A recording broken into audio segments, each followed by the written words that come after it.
Welcome back to G'day Namaste and my next episode in my Foreigner feature series. So today's episode is featuring the lovely Peach. She is from the Philippines and she has been living in India for 11 years. She's based in Ahmedabad in Gujarat. So welcome, Peach. Thank you for being here. Thank you for having me. I'm so happy to be here. Thank you. So how about you share a bit about where you live, why you moved to India, your business, how you got started. Tell me everything. Yes, so I moved here. We packed our lives from Philippines and moved to India in 2012. So my husband is actually, my husband and I met there in Philippines. So he was there for his flying and I was working in Manila.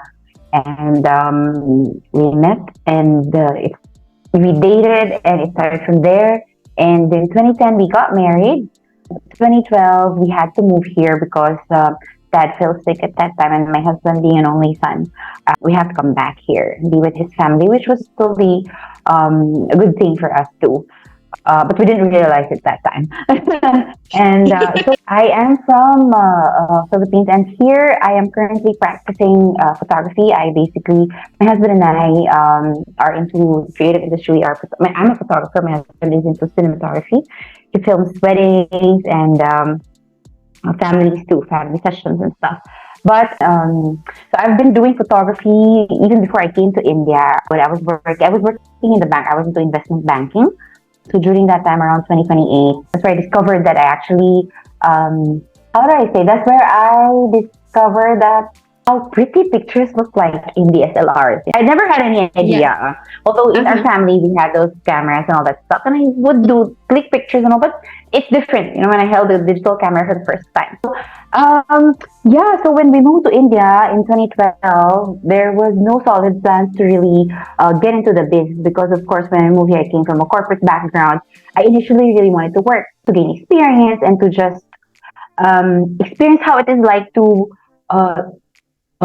to mingle with the local, mingle here. Because of course, socially, it's very, very different. The language, and the culture. So I told my husband that, I wanted to work. So I initially worked in one of the corporate houses here, but Ahmedabad being 11 years back, there's no corporate structure or there's not much opportunities for people with my experience in the banking industry. And we are not really open to moving to a different city, given that mom and dad are here, they're settled here. So I did that for like a few months and then I left because I got pregnant with our second child. And then after I gave birth, I was like, I don't want to go through postpartum because I know how it's like. With my firstborn, I have experienced it. But the good thing about it is I was in the Philippines that time. So a month after, I had to go back to work. So, getting busy, that took off a lot of, that has helped me a lot dealing with my postpartum at that point in time. But coming here, I was just here nearly a year. I was here for more than a year, but of course, the pregnancy was a little, it was a little delicate for me, and I can't eat the food that I wanted to eat. I was craving for so many things, Filipino things that I can't get. But yeah, I thought I'd just prepare myself. I was working also online. I was having like home-based work, but I can't sit like idle. I mean, I can relate to that. This part off. So I basically, we all came from a very different country where women work. It's very normal that after birth you go back to work. But here it's very different, So I told my husband that I think I want to start. Like my husband and I have been talking about getting into photography the minute we moved here. But we have been very realistic that, wedding industry is a very different, ballgame. It's a very different market in India. It's a very different industry. It's just a very different thing altogether. And I told him that, we are in Ahmedabad. My husband is actually born and brought up in Bombay. So, there's no contact here. There's no group of friends who can help us start off somewhere. Right? And we thought, let's just think about it for a year. Maybe we can try and make friends and start off from there. Unfortunately, of course, after you give birth, life becomes very different with 2 kids. And it was very challenging for me. Our elder son was 2 years old at that time. So he has not gone. I think he's gone to school, but my interaction with my fellow parents were very, very limited at that time because I was working too. And then I got pregnant and I cannot go out of the house because it was a complicated pregnancy. So after giving birth, I was longing, for something to do that I can shift my mind into. Yeah. So I grabbed my laptop and I started preparing a Gantt chart. It's like nothing doing. I want to do. Let's do something. Like I've always wanted to get into child or family photography, specifically in a studio setup. Back when I was pregnant with my firstborn, but I had the same plan. But I think it turned out to be very different. As I started, when I started, I realized that no, I don't want the studio setup. I wanted something different. This thing will not work for me. And of course, knowing kids and having that exposure to children, I realized that no, kids don't want to be. I just realized that with children, it's a very, very different approach altogether. And 11 years ago, everybody's very new to the concept that I've introduced, which is they call it lifestyle sessions. And so that's how I started it. The pictures that I wanted to keep were more that is very authentic. Parents interacting with their children at that time. People are not really comfortable because it's not really there yet. That type of stuff. Yeah. But anyway, I said like, no, let's see. And so for the response during the shoot from my muses, the parents themselves with the kids, I had no problem. I think it's more of those clients, the parents clients, because they're not really used to being to having someone give them that space where they can express themselves fully. And I was able to give it to them, and that's where they found comfort. In my sessions, and I've always been like that as a person. So that's where it started. So we started in 2012. Very what do you call this? It was not a random decision, but it's definitely something that we just took at that leap of faith. No contact, nothing. But we just said like, I personally, I just really want to do it. First of all, for me, I have no other career option. I have to get into this. And along the way, I realized that I actually really love this. I'm so good at it. And I'm saying that with so much of confidence, but I'm doing this after a few years of work. So that's how it started. And so what happened was, of course, we're parents. We have to start somewhere. The only option that I got a message that time that we got invited to a parent session. So I was like, let's go, baby. Let's bring the kids. I want to meet some parents. I want to know what kind of things they teach here in parenting workshops, because even the parenting is very different here, right? So initially, I just wanted to learn how it's like to be an Indian parent at some point, because I also want to apply my husband's culture, if any, that I can apply. Yeah. When we went there, I met few parents, and then I met this lady who is running a prenatal classes. And that's where it started. I got in touch with her and I told her, I want to come and see your place. Maybe I can try and take a few pictures of the moms who are there. And I started from there. I got my first client there. And it just didn't stop. Wow. Yeah, it just started from there. And I think two moms who attended who were there during the time that I came to the studio to shoot. They also booked me in a paid session. So that's how it started. They had friends who liked the pictures because they were very different. And then I realized that there's a market for these kind of approach. And output also, so it just started from there. Wow, that's amazing. I love hearing stories like this. And seriously, I didn't thought it would work initially, because for me, starting that business for me and my house is just a career opportunity that we'd like to get into, until eventually my personal experience has been like, that's where I got to know myself better. That's where I got to know how family orientation, how is the family orientation like in the Indian families. That's where I realized that I actually am an artist. Getting into the creative industry, getting into this creative business has taught me a lot. It was not taught in school or not taught, but whatever experience that I got from my corporate background, I was able to bring it to my work too right now, running that business. Great. Yeah. Yeah, so that's how we started that time. So yeah, long time. Cool. Following the story felt so nice. I love that. Sharing. Now, what is it like living in India? You've been here 11 years now. So what were some of the hardest things you struggled with at the beginning? What was your experience like at the start? I think we all have been culturally shocked about so many things. What do you call this? Especially, for example, just the working culture for me personally. The work culture is very, very different here. My in-laws were really, really supportive, and they have been very, very good to me. And when it comes to food, it was not very difficult of a transition because my in-laws were from Mangalore.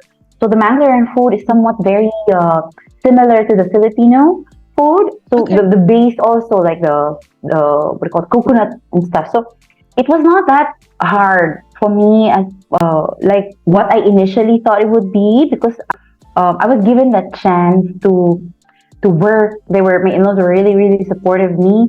I think it's more of just outside of the house that I have. And I don't think for me, it wasn't really as hard. It's just a matter of me. It's very easy for me to understand why things are how they are. So yes, I would have that split of the second, like, oh, then I'll be good. Like, of course, I think I can share more about my work. Where it's hard for me is when just starting it out, nobody would, and especially with photography, right? Here, when you say photography, you could either be in a fashion photography or in a wedding photography. And normally with fashion or weddings, they're always men. So when I started doing that's true, this, actually. Yeah.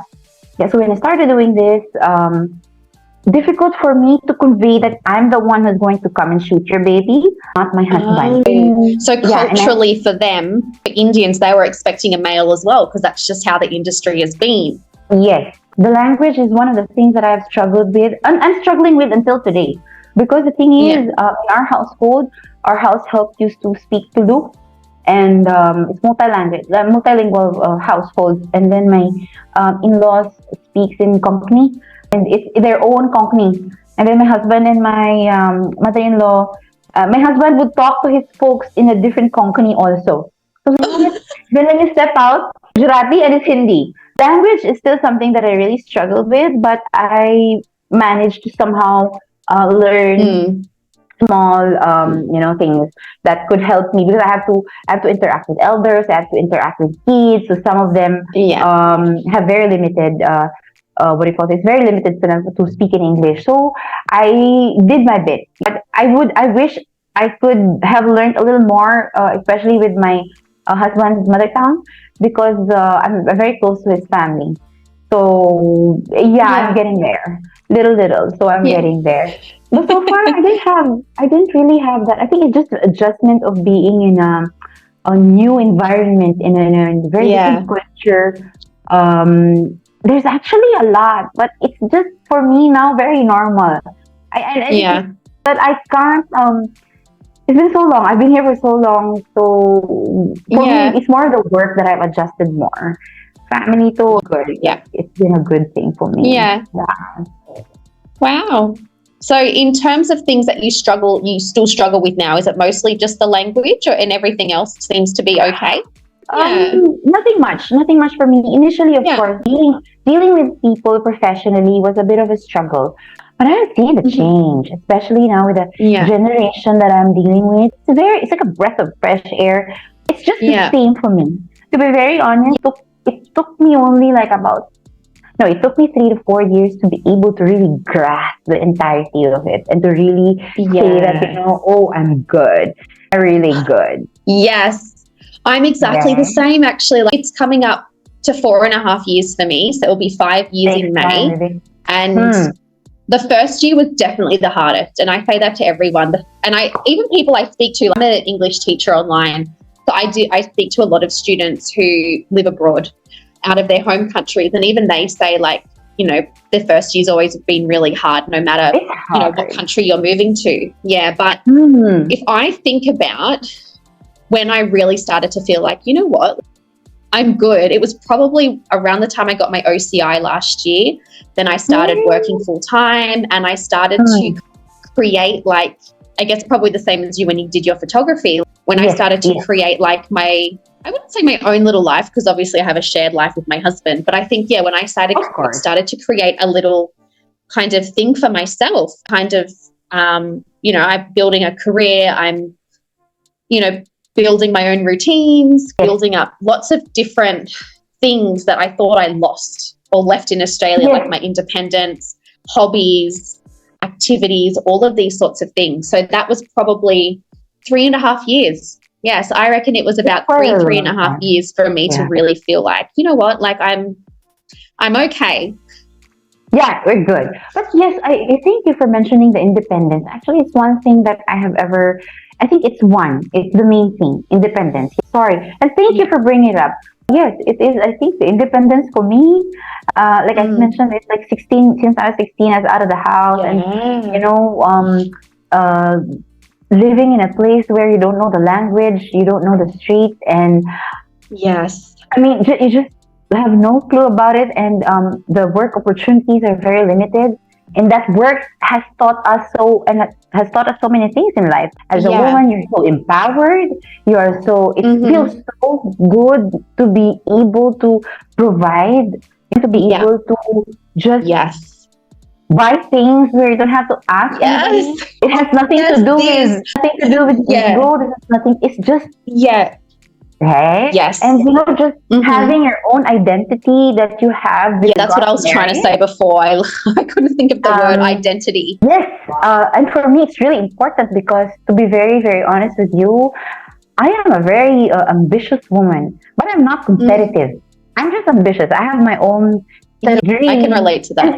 And my dreams are very simple. This is not to become the most famous. This is not to become I just want to be able to move around without having restrictions.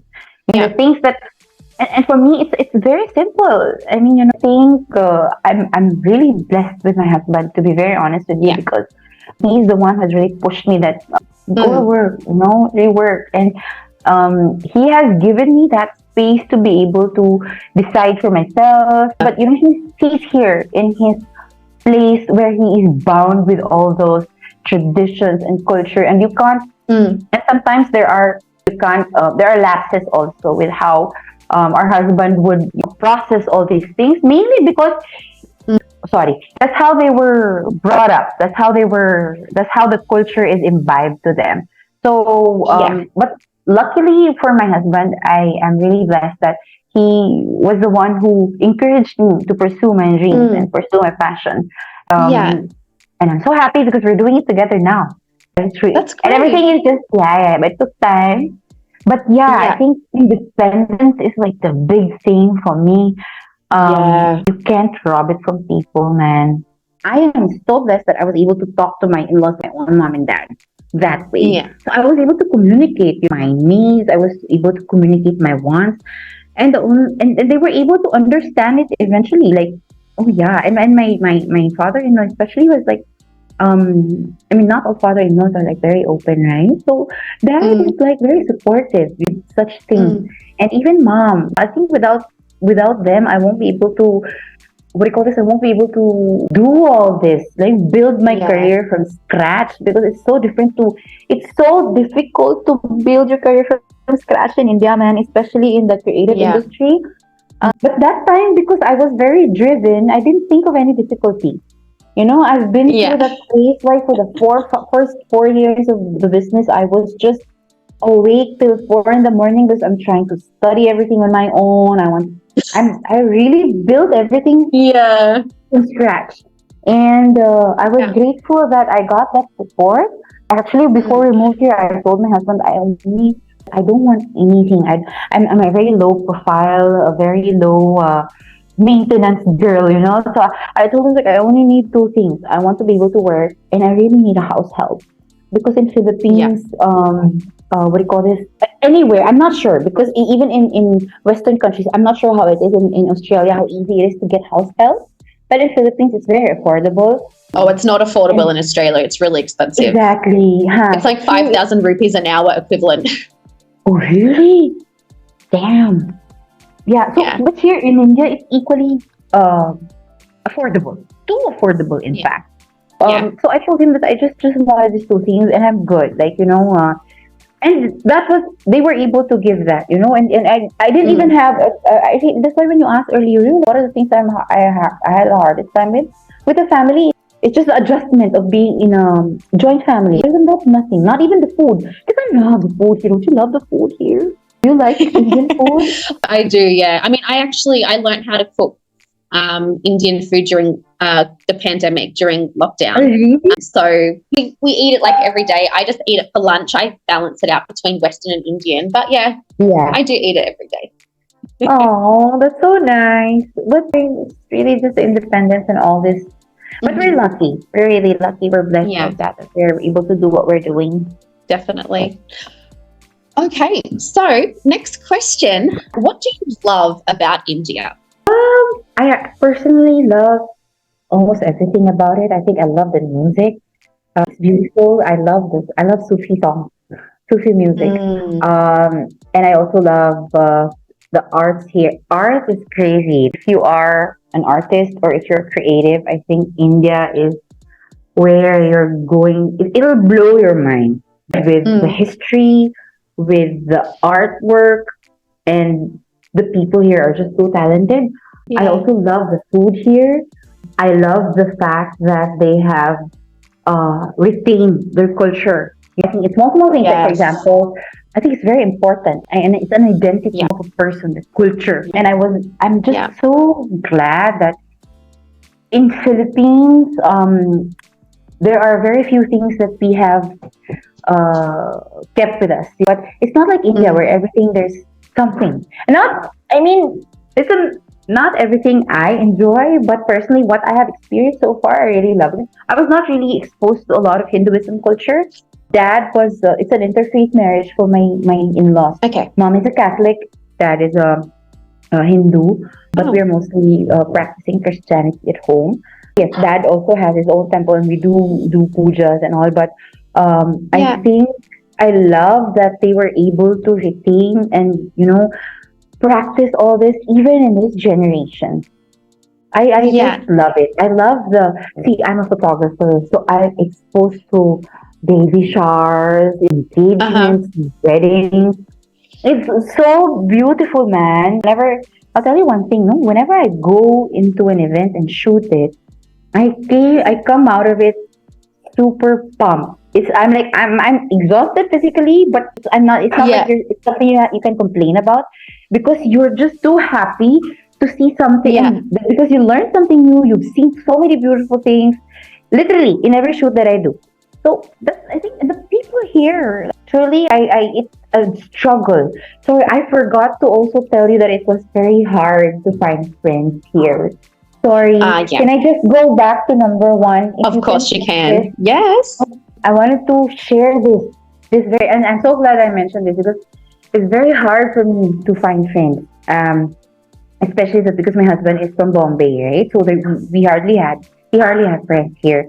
And with me also having a very eccentric personality, a very dark humor, I'm not sure how I can present myself or see what do you call this? When you're coming to a new country with a very different culture, you have to be very mindful, how they're gonna take things. So I'm very mindful of that. But it was so hard, even till now.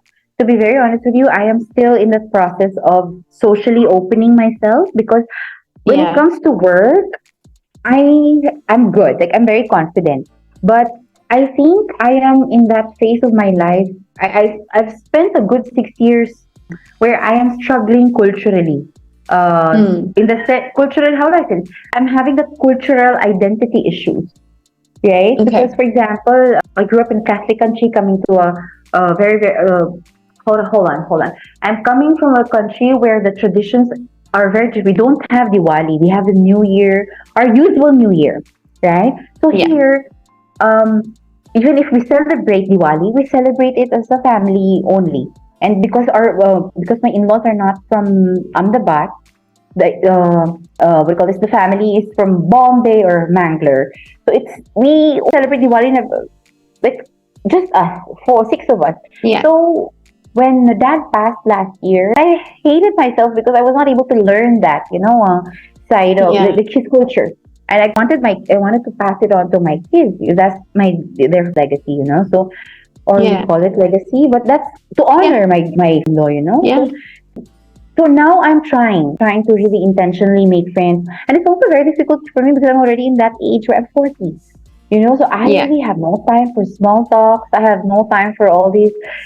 I just want to have I want to have a friend like you, like I'm talking to you, right? This is the kind of conversations that I want to have. I think having friends is one thing that I have really independence and making friends. I think it's one thing that I have struggled the most because of it's different when you have friends who you get that support and growing up from a family where we live in a compound, we have big relatives and all that. I miss that. It was very hard for me. But yes, I think what I love most about India also are its people because especially that my husband's family, they're very warm, they're fun loving, they're very adventurous. If I cook something, they will try, they will not say no to it. Yeah. And they're very welcoming. So I love it. Like I think I'm so blessed. I can't keep saying that. I'm really blessed with my husband's family. And the people that I have also worked with, I'm so lucky that I got to meet them. I've learned a lot from the way they have shown me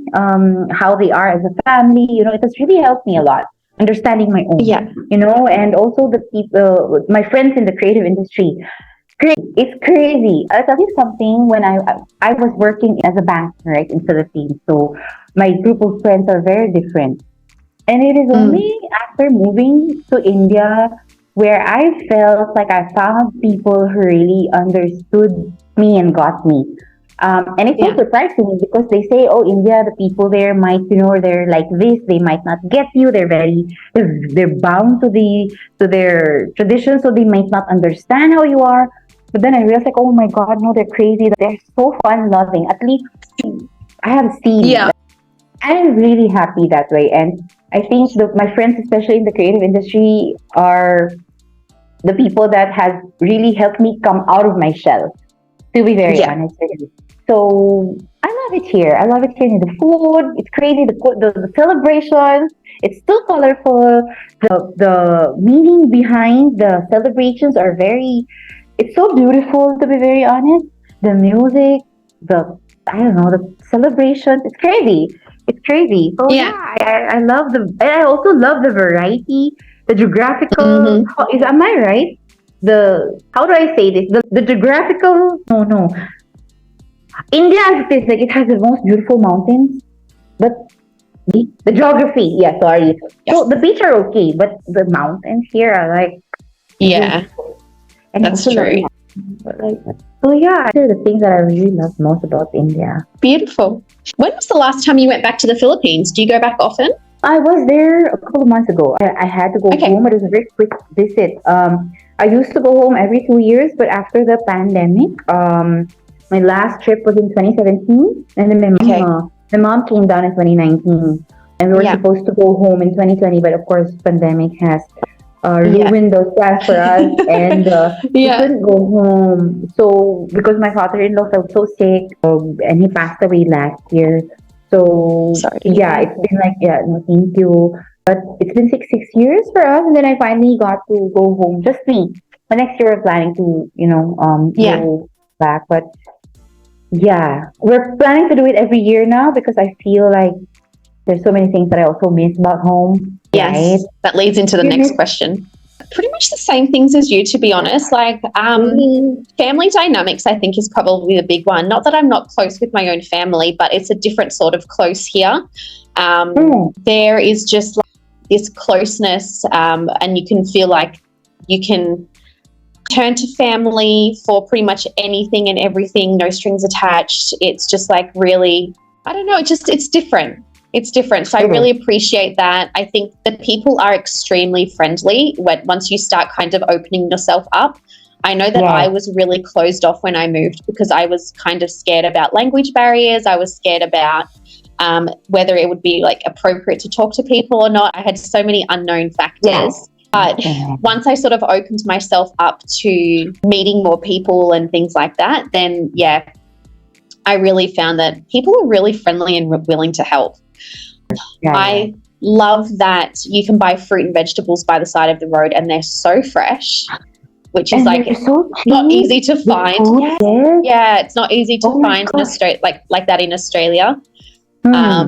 Every state has a different culture basically. So you can go like North India is so different to South India. You've got beaches on one side, mountains on another. You've got like summer and winter in different states. I don't know. It's just so incredibly diverse in one country. Australia is a multicultural country too, but India is just different because it's all mostly Indians, but Indians have their own culture within India, different regions. So I love that. It's true. It's very true. It's very interesting actually. You get to learn new things every day. Definitely. Thank you for sharing yours too. That was so nice. It's so nice to hear from someone because we always talk about problems. Now it's time to talk about why we love India. Exactly. Right? Yeah, I agree. And I think it's so easy sometimes to kind of get stuck on the things that are like pissing us off or making us upset in the moment because, like, let's be honest, India is a really chaotic country most of the time and you have to learn to live with the chaos. And I saw this comment somewhere. I think it was on YouTube yesterday. I was looking at some foreigner videos in India and an Indian said that, you know, they're born in India and yeah, it's a chaotic country, but it's like controlled chaos. And I'm like, yes, it's very much. That's what it is. And you learn how to navigate that controlled chaos. And once you've learned how to deal with that, once you've learned to go with the flow rather than resist the chaos, I think life just gets so much easier. And smoother, smooth sailing, right? It's so weird though that it's like that. But hey, that's the beauty of India. Exactly. I love the outfits here. Oh my God, fashion is crazy. Yes, it's true. Crazy. I also love the fact that they actually still wear saris and they are so proud of it. For me, it's like, especially when I go to South, right? I love it there because South, especially Mangalore, where my husband is from, I love it because it's also like a small my own town in Philippines where there is there's a beach here and there's a mountain where the mountain meets the sea. Is how we call it. Yeah, so it's so beautiful. And when I'm there in South, I am just so amazed of how people dress up and how the houses are just so preserved. You know, like it's the same traditional houses that you see. And so when we travel by road, I feel like you're in a movie of some sort because the people are dressed so beautifully, and you know, even those. And it was I can never forget this scene in my mind where I passed by a train track where there are like 3 or 4 men fixing the train track. And they're all in uniform. Like, oh, I thought they were police because normally people won't wear uniform when they're fixing something here, right? They're all in shirts and pants with it. Wow, it's like in a movie set, and there's like an old house in the background, some big bushes. Like, wow! But the landscape here is so beautiful, man. Yeah, diverse. That's so true. So that's one thing these are the things that I really love about here. But yes, coming to your question, what I miss about home, definitely for me is the food, because I'm also my palate is very traditional. So even if I love the food here, there's nothing that can really comfort you like your own food, right? Yeah, that's true. And of course, I also miss my family. That's one thing for sure. It's I think that's one of the things that I have learned to detach, because if you really keep thinking about it, you'll go mad that you're missing your family. So far, you cannot just buy a bus ticket and go there, or drive for half an hour and go there. That was the hardest thing about COVID, right? Because you didn't know when you could go home next or see your family, and it was that unknown feeling. A very tough time during COVID, but I also miss the beaches, because of course the beaches in Philippines. Yes, actually, I haven't been to Philippines, but I've seen photos. Do you pronounce it? Is it Cebu? Cebu. Oh my God, amazing! Beautiful. It looks like paradise. Oh, Forget Cebu. That's why you don't think there are any beaches that compare. Of course, I can understand. No, they say beautiful Bali has its own charm, but Philippines has like it's Philippines is meant to be like the hidden, like the kind It's of like secret Bali before tourists. Isn't that like the it's an Philippines? That's undiscovered. what they call the Philippines, is like basically Bali before the tourists came. So it's very beautiful. So yeah, I miss that. The food, of course, my family, and I also miss the fact that my friends are there. I miss my friends for sure. But the thing Yeah. is, I'll tell you one thing. The thing about me is I've been here for like a really long time. If I go there, I also miss it here. Yes. Oh, it's so hard, isn't it? It's so difficult. It's very difficult. It was very difficult for me.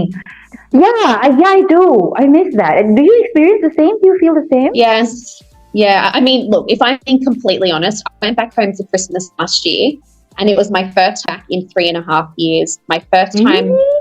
going back. Yeah, it was my first time going back since I moved to India. Because of COVID, I couldn't go. So Yeah, it's true. if I'm being completely honest, I barely even thought about India, because I was having a pretty tough time before I left.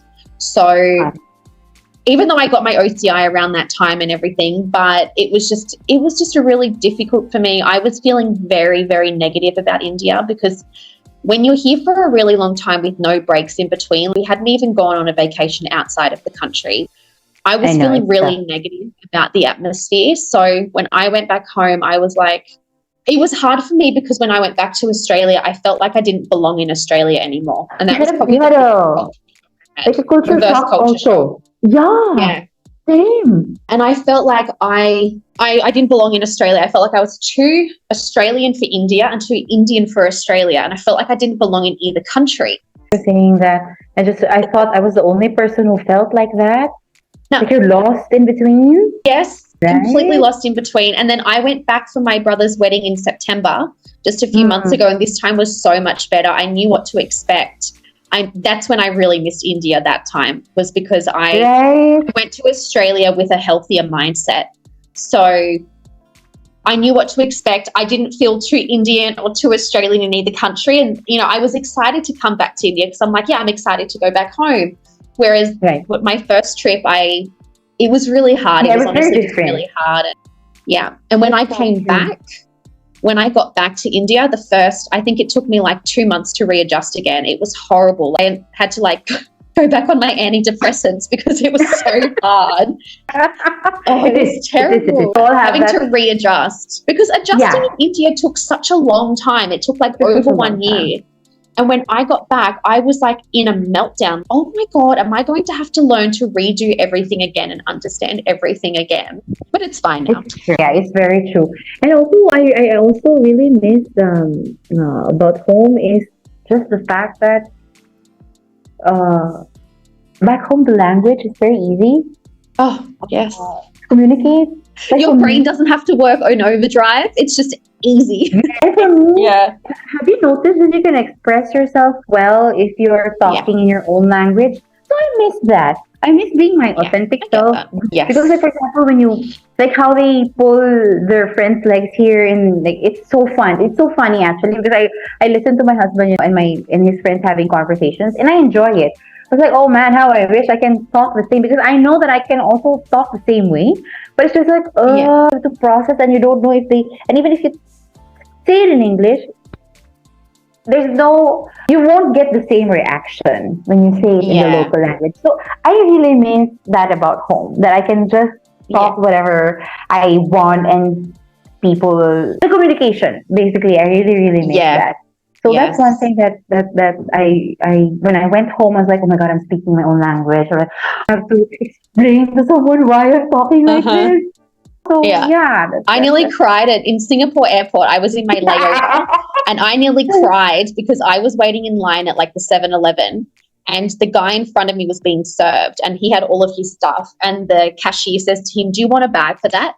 And he's like, nah, mate, she's right. And I was like, oh my God, he's an Aussie. I was like, I'm so close to being home. And I was like really in tears. You know what? I have something funny too, because when I was in Singapore also for my layover. The moment I saw a very clean street, I was like, oh my God, can I like sleep on that street? It's so clean. I really miss the way people drive over there, because here I have just started, I just learned driving. And I can't take that stress that I feel when I drive. You're always on edge. You're like literally, you can't relax. Because as soon as you relax, something happens. No, there's like a bike that comes here and either like a cow on the road, a car coming in the opposite direction. It's crazy. So I miss that kind of ease that I feel when I'm at home, when I'm in the street. Yeah. So even crossing the street, I miss that because here you have to look left and right to make sure that you are actually safe crossing the road, you know? So I miss that stuff too. And I also miss the corporate structure. I do miss working, but they always say, you know, the grass is always greener on the other side of the road. On the other side. So. This next question is one from Instagram. The question is, what were the hardest obstacles you had to solve to get to where you are now in your career? When I was working in the bank, there's this thing my boss taught me that, you know, when you step inside the office, you have to leave everything there. You have to leave everything out the door. Your personal life is there. You're here to work. So I think in India, it's not possible to detach yourself from work because people here are too family oriented. But even when you're working, you get calls that is family related. So that is one thing that is very difficult to to tackle. I think the hardest would be being a mom, being a working mother in India. I think there is a lot of expectations for us women that once we're done with the work outside, we have to work again at home for the family. Yeah. So still today, it's still something that I am trying to work on. I have two kids, 13 and 10-year-old, and I think they say that work-life balance, it doesn't exist. It's like for me, it doesn't exist. There's no such thing as work balance. It's just every day you have to choose with your family and you have to choose between your career. You have to make that choice. You can't just, okay, today in this hour, I'll choose to work and then I'll serve you your dinner later. Although it happens to me once in a while. So that's why, like, I'm still working out in that. I'm still trying to work out that part of my life. I'm still trying to tackle that obstacle. So I think that's one thing that is very difficult to be a working mom here because of that expectations that is set from me. And also because I think, I don't know, the expectations of the society is like that here. And the way things are very different now, our lifestyle is very different. Like it's quite demanding now. Like you have to socialize and you have to take care of yourself and you have to take care of the family. And I think for me, my career is something, if you want to ask me about my work, it's hard. The stress I think that I get from work is hard, but I think there's nothing more harder than being a mom and just trying to be your own person also at the same time. Honestly, I have no complaints about my work. The hardships will all be very common that all artists go through. There are difficult clients. There will always be there, but these are all very normal. But I think I want to highlight that the hardest obstacle will be motherhood. And I'd like to represent myself and the rest of the women who are working that, you know, it's something that people should be talking about more often. And we normalize that moms struggle too, and there are moms who are working who sometimes just wants to, after work, we just want to rest. I think it's really important what you said because it's so true. I think it does need to be normalized. I'm not a mother, obviously. But I think it is really important for people to try and understand that society is changing and women are working now. And I think with that, there comes a lot of, I think, responsibility changes. That I'm just trying to say this in a way because obviously I don't want to offend anyone, but I think that there comes a time where it's either you support your partner in working and appreciate the financial benefits that it's bringing to you and your family, and in return it's only fair that you help your partner with the household work, chores, activities, whatever it is. Your wife or your partner you encourage to be a stay-at-home mom, but don't have the expectations of both in one package. And I think that's where, from what I've seen in some Facebook groups, I think that a lot of women, more than we know or think, actually struggle with this. Because, you know, it's really great to have a two-income household? Of course it is. You have so many more opportunities. You can save for your kids' future, go on holidays. The cost of living is going up in all around the world. So having a two-income household is wonderful, but women physically cannot do it all. They cannot take on the role of being a stay-at-home mum, housewife, homemaker, cooking, cleaning, doing everything every day on top of working a full-time job. It's physically not possible. And if women are out there doing it, fucking kudos to them. But I'm pretty sure they struggle inside a little bit and they're just not voicing it. It's true. I think they are not voicing it out because it's been normalized, by the society, that as a mom, the moment you return home, you still have responsibilities, which both of you are working, right? So I think it's one thing that, and I'm saying this, and it's not even related to my work, because there's nothing hard to highlight about my work, because to be very honest, I really love my work. I enjoy it a lot. Yeah. And I can't emphasize it a lot. I don't know. It's a very, for me, I'm really grateful that I get to work and I get to do what I love doing, because art, they say, is very, it's very therapeutic. For me, what I do is an escape from my reality. But after I go back to my reality, I feel so refreshed. Like, it's like going for therapy. I feel that way when I'm editing, or when I'm shooting, when I'm planning, when I'm talking to the clients.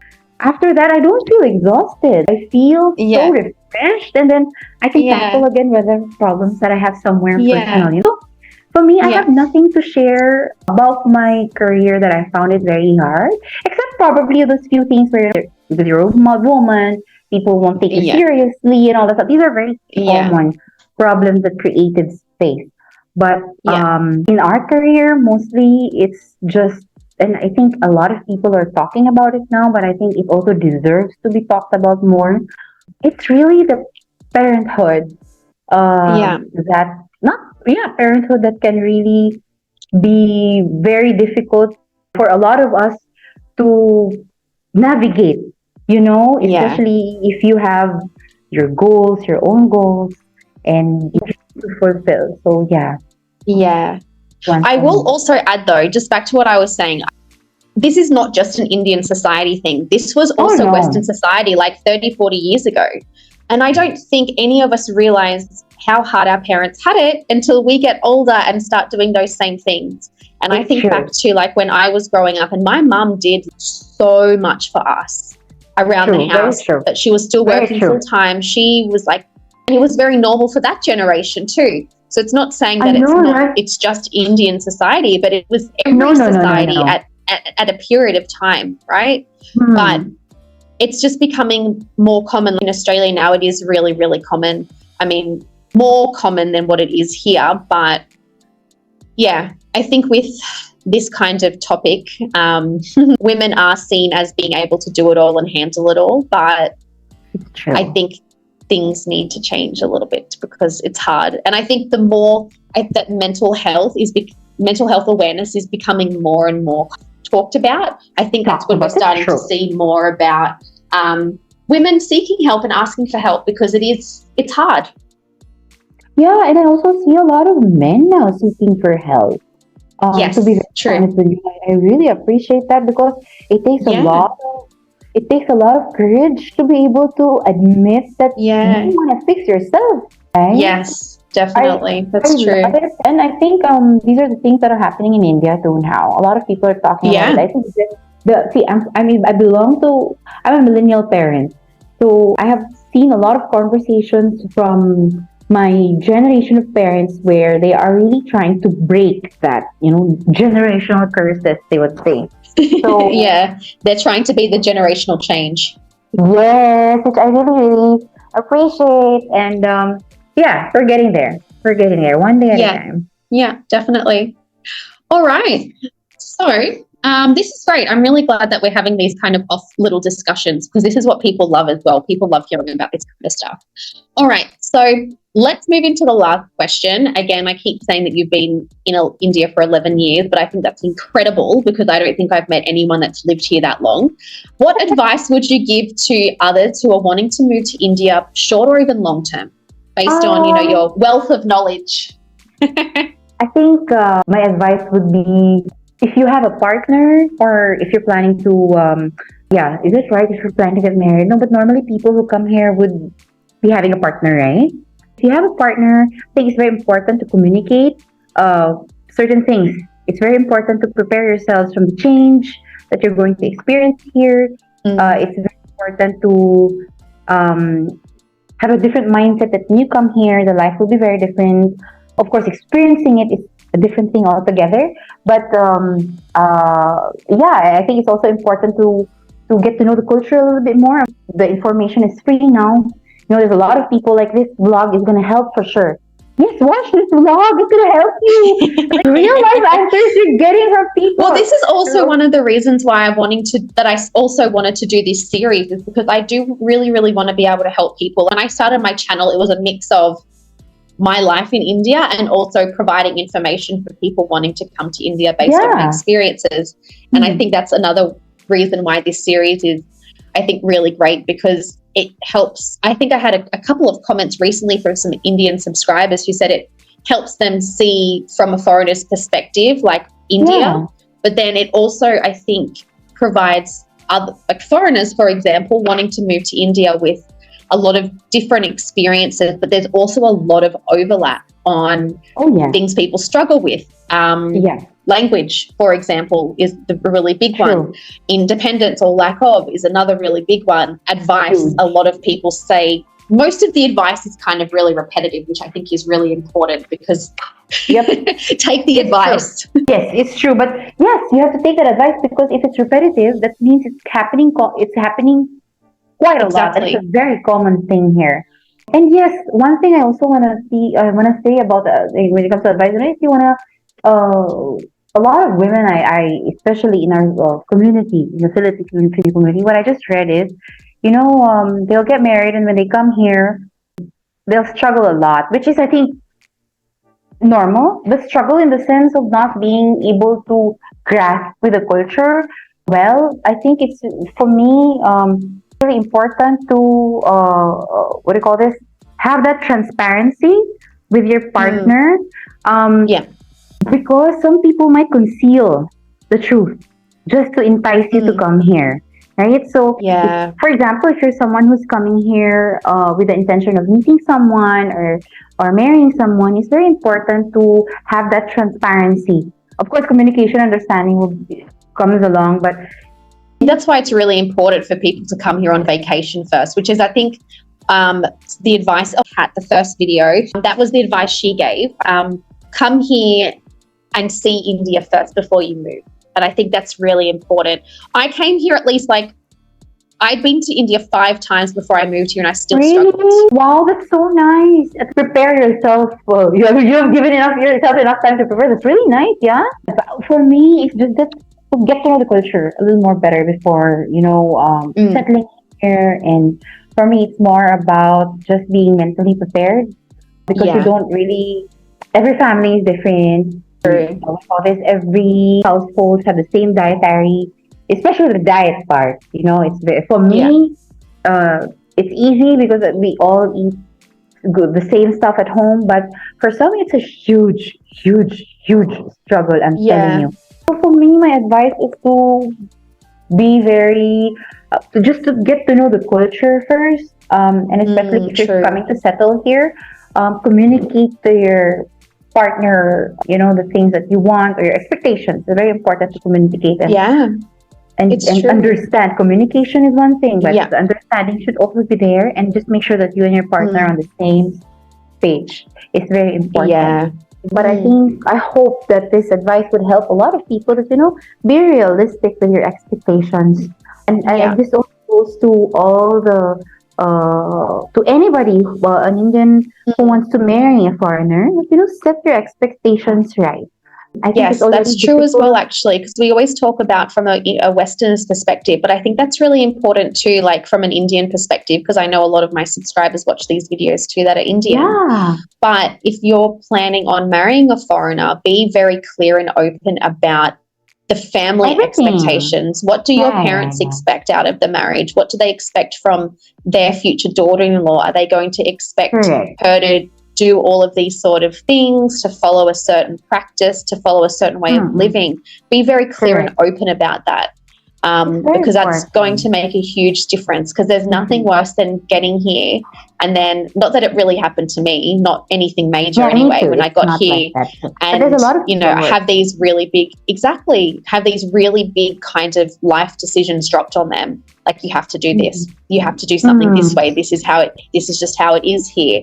Don't wait for your partner to get here and then have those conversations. So as uncomfortable as it is in the beginning, to talk about them, it's so important. Yeah. And it's going to change your entire relationship, to be very honest. Yeah. So for me, that's one. And I think my advice is to, I'm going to say the same thing. Come here for vacation. See how it is.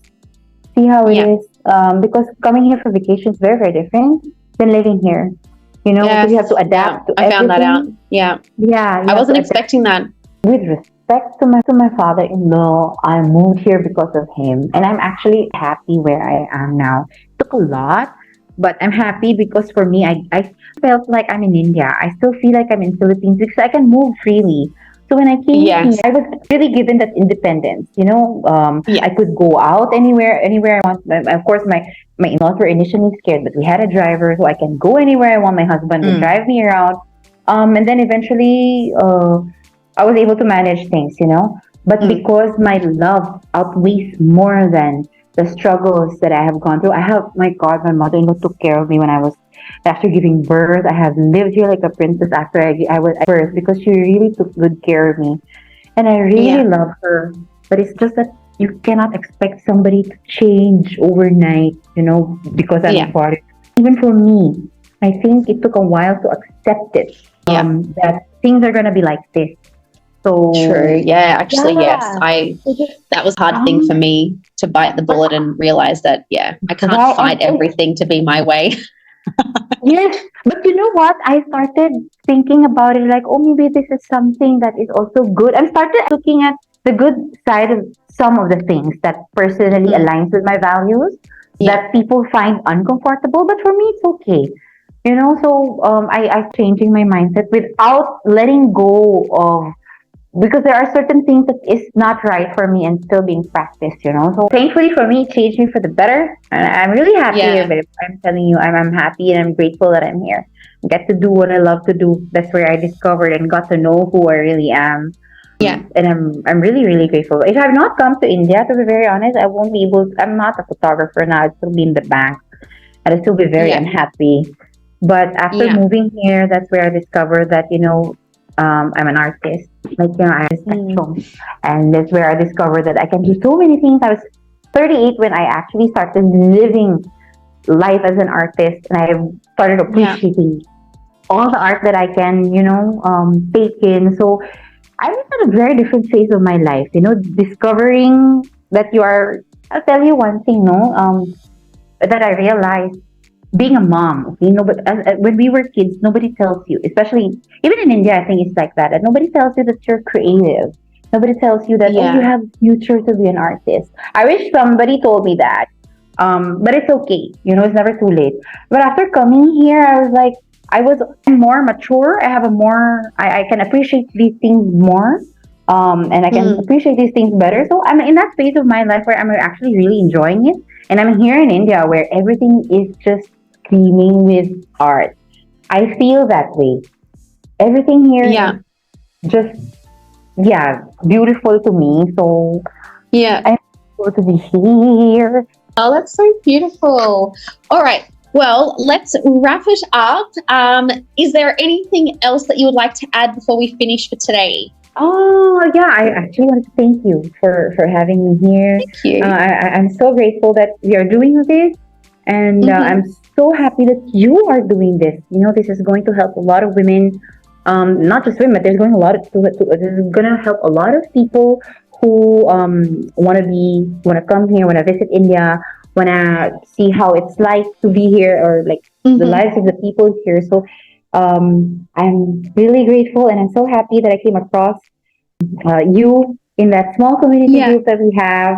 And I'm able to take part in this feature that you are doing. Thank you so much, Amanda. I really appreciate it. Thank you. Yeah, and actually, it's good that you say this because, I mean, obviously, most of my features so far are, women married to Indians, which is great. We get those sort of insights. But because I posted in the Expats of India group, I've gotten a lot of people interested in featuring men and women that aren't necessarily with Indians but live here, whether they're doing a business and stuff like that. Yeah. So I think those will be really exciting to do as well because they're going to provide a different insight for people too. Like especially people who are just here on a business visa that are just working or doing business.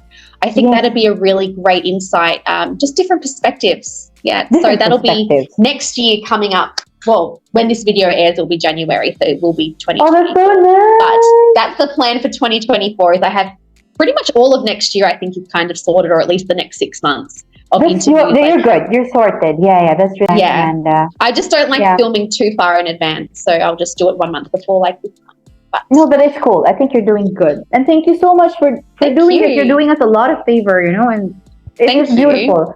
And it's a great way to sort of highlight people's, businesses as well. So I will put your details in the description. Everyone can have a look at that. And that'll be the best way to contact you, I guess. But thank you so much again.